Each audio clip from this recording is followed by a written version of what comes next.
Hey guys, in this tutorial, we'll connect two PCs, two laptops, a home router, and a camera. Let's go.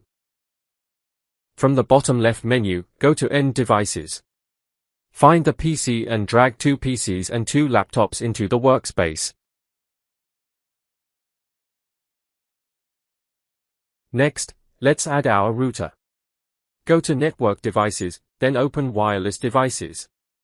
Find the home router and drag it into the workspace.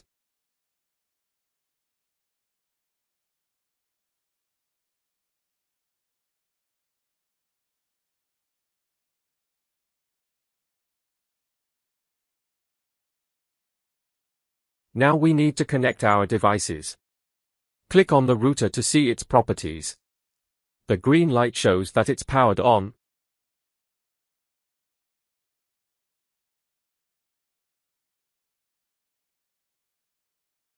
Go to the Connections section and select Auto Connect. This automatically chooses the appropriate cable for the connection. Connect the wired devices to the home router. Now let's make one of our laptops wireless. By default, the laptop has an Ethernet module installed. To replace it, we first need to turn the laptop off. As you can see, we can't change the module while the laptop is powered on. So, turn it off and remove the Ethernet module. From the available modules, find WPC300N and drag it into the laptop.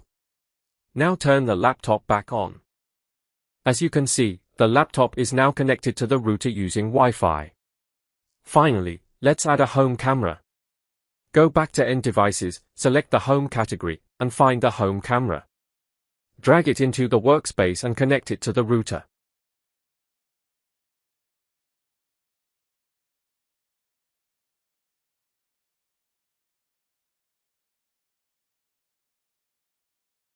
And that's it. We now have two PCs, two laptops, and a home camera connected to our home router. One of the laptops is connected through Ethernet module. Thanks for watching. If you found this tutorial helpful, don't forget to like and subscribe to Sudo Lord. See you in the next video.